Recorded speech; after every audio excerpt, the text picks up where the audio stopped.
दिनै उदालगुरि जिल्लानि डिमाकुसि कैरानि ओनसोलाव सफैदों जोङो बेवहाय तेनजिं बड'सानि इक' रेस्टुरेन्ट दङ दा बेनि बिगोमाजों जोङो दा रायज्लायनो ओंखारदों जे बड'लेण्ड इंखं टेलिभिजननिफ्राय नोंथांखौ खुलुमनाय जासिबाय खुलुमबाय दा नोंथाङा जिहेतु बे माबा रेस्टुरेन्टनि बिगोमा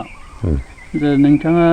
जों माखासे बुस्थुखौ मिथिनो लुबैदों जे नोंथांनि आर्लि लाइफआ उन्दै समनि जिउ सोमोन्दै लाइफ हिस्ट्रिखौ एसे मिथिनो लुबैदों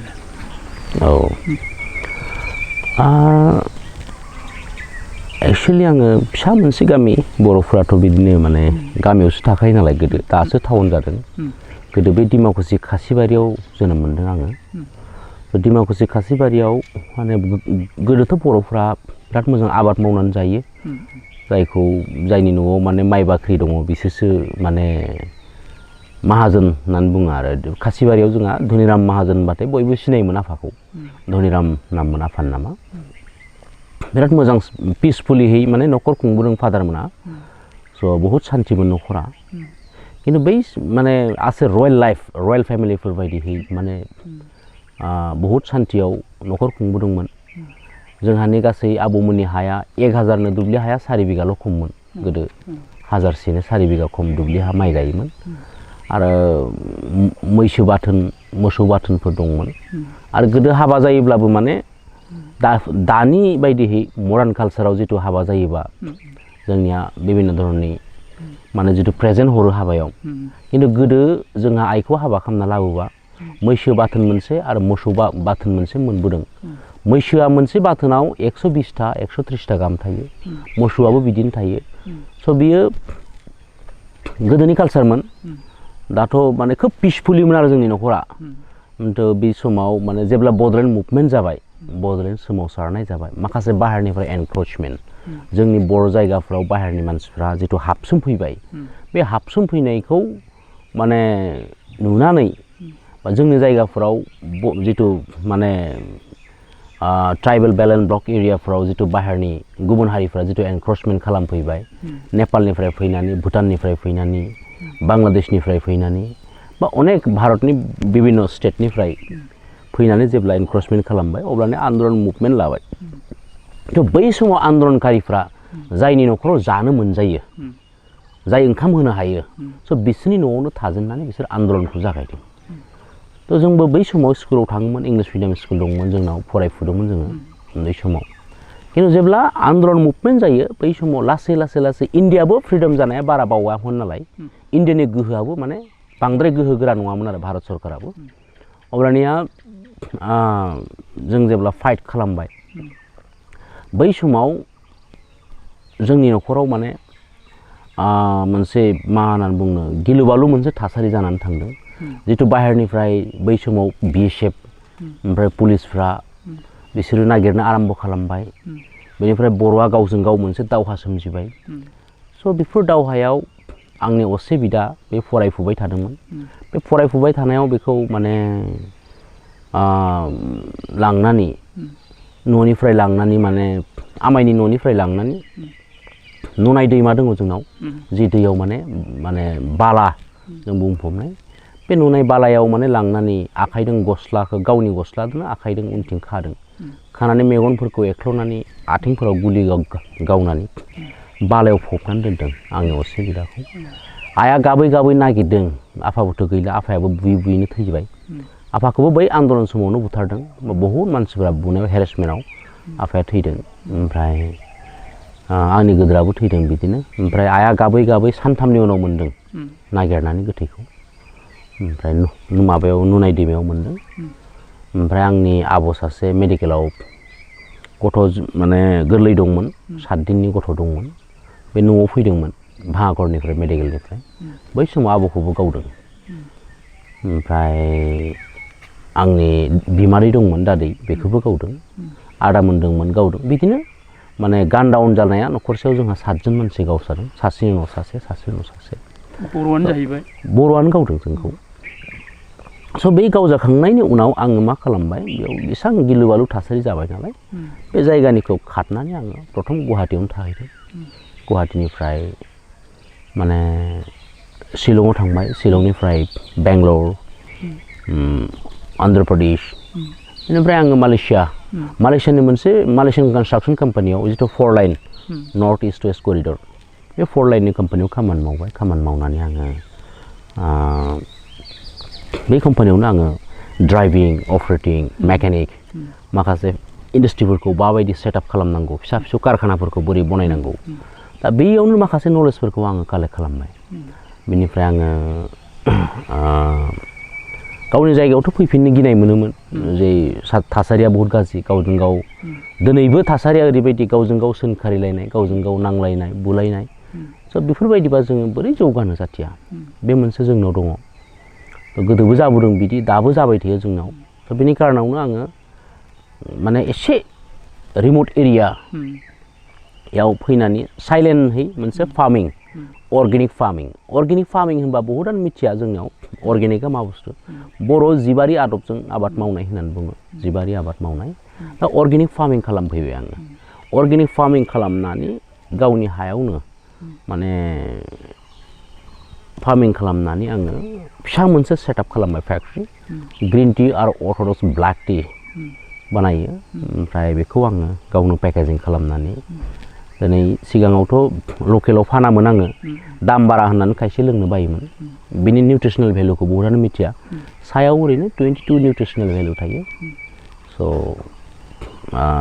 साया बहुत मोजां खिन्थु सायाव मालाबाबो सिनि संख्रै बेफोरखौ होनानै लोंनाङा साखौ ओरैनो फुदुंनानै लोंनांगौ आरो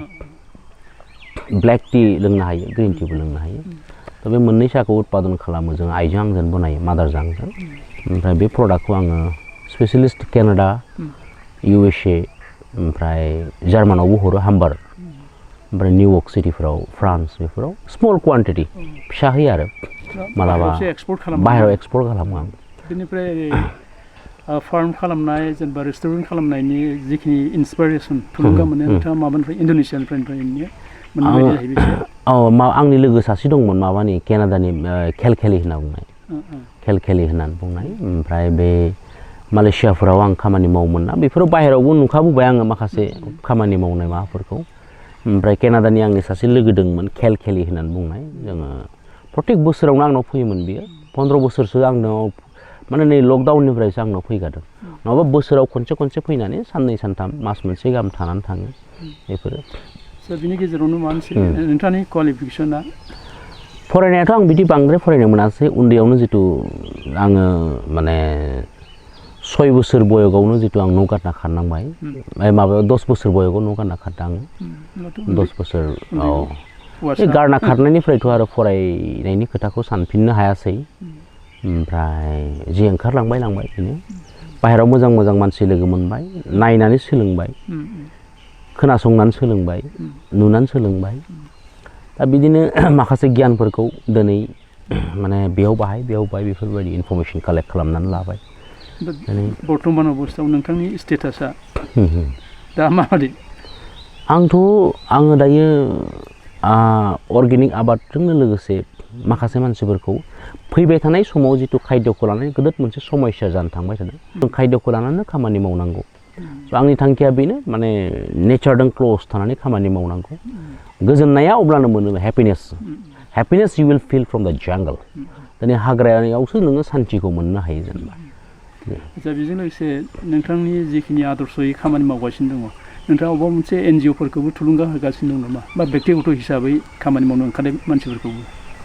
आंथ' दिनैसिमथ' माने बहुद जायगायाव आं एनकारेज खालामहैदों अकल जोंनि जायगा नङा आं बहुत जायगाफोराव मानसिफोरखौ ट्रेनिं होदों जे आबादखौ बोरै मावनांगौ आरो इन्टारक्रपिं नेचारजों क्ल'ज थानानै बोरै जों आबाद जायगाफोरखौ एसे मेनसन खालामदों बबे जायगायावमोन आरो बाहेरायावबो दं नामा आं हंकं एग्रिकालचार इउनिभारसिटियावबो स्पिकार जाखांबाय आङो बेनिफ्राय सात्रफोर दं ओमफ्राय आङो माबायाव बेंगलर एग्रिकालचार इउनिभारसिटि गुवाहाटियावबो आङो माने नाफाम इउनिभारसिटियावबो खालामखांबाय क'क्राझाराव CIT-आवबो खालामखांबाय आङो दा बिदिनो इनभाइटेसन हरोब्ला आं जायगा थांनानै एनकारेज खालामो स्कुल कलेजफोरावबो आरो माखासे आंनावबो फैनानै सात्रफोरा फैनानै माने फार्मिं रिलेटेड नेचारेल पेस्ट कंट्रोल सयल मेनेजमेंट ग्रास मेनेजमेंट प्लान्ट मेनेजमेंट स' वाटार मेनेजमेंट बे फार्मिं लाइनफ्राव जों इक'लजिकेल बेलेन्सखौ बोरै लाखिनानै जोङो माने बेनिफिशियेल बेक्टेरियाफोरजों माबायदि खामानि मावनांगौ बे कनसेप्टफोरखौ क्लेरिफाइड खालामनानै होयो स' बे फार्मिंआव माने एसे सम लायो मावनो थाखाय बिदि खालामबोदों जोंनि लकेलावबो आङो अरुणाचलफोराव खाथि खाला अरुणाचल भुटान बेफोराव माखासे ट्रेनिं हैदों अरुणाचलाव रयिं आबालिजिया वाक्र बेफोराव नै तुराफोराव होदों मेघालयआव तुरा एरियाफोराव ओमफ्राय जोंनियावथ' आङो क'क्राझारफोरावबो गोदो प्रग्राम खालामदों बा जोंनियाव उदालगुरि एरियायाव खालामदों जायगा जायगा जेराव इनभाइट खालामो दिनैबो आङो सम मोनबा थाङो बा आं माखासे माबाफोरदों आबादारिफोरदों इन्टारेस्टेड फार्मिं इन्टारेस्टेडफोरदों माखासे नलेज शेयार खालामबोदों सिक्किम मिउनिसिपाल इउनिभारसिटिनिफ्राय पिएइचडि हल्डारफ्रा फैयो आंनाव बहुत छात्रफोर फैयो बिसोरबो फैदों स' बिदिनो माने फैबाय थानाय समाव जितु खायद'नि सायाव आं खामानि मावनो गोसो हिसाबै दिनै आंजों माखासे बाहेरनिबो लोगो दङ आमेरिकानि सासे साइन्टिस्ट दङ सिनियर साइन्टिस्ट स्टिफान जन बे स्टिफान जनजोंबो जों खामानि मावो आङो स' आंनि क्ल'ज फ्रेन्ड बेयो आदसा दहाय माबा आर्लि लाइफआव नोंथाङा न'खरनि गासै खोथाखौ बुंबाय दाना नोंथांनि फेमिलि सोमोन्दै बुंथ'वाखै नोंथाङा जेनेबा माला हाबा जानाय आरो गथ' गथाय साबेसे दं दा बेसे फरायनानै दं दाथ' फेमिलियाव आं हाबा जाबाय आङो ओमफ्राय आंहाथ' गथ' सानै दङ सासे फिसाजो सासे फिसाला ओमफ्राय औ बिसोर दाथ' माबाया फिसालाया UKG मोनबाय दासो जास्ट बिगिनिं स' ओमफ्राय गोरलैयाथ' 7 मासल'सो जादों उन्दैया फिसाजो किमजिं बड'सा एन्ड नेन्सि बड'सा सानै गथ' दङ ओमफ्राय आङो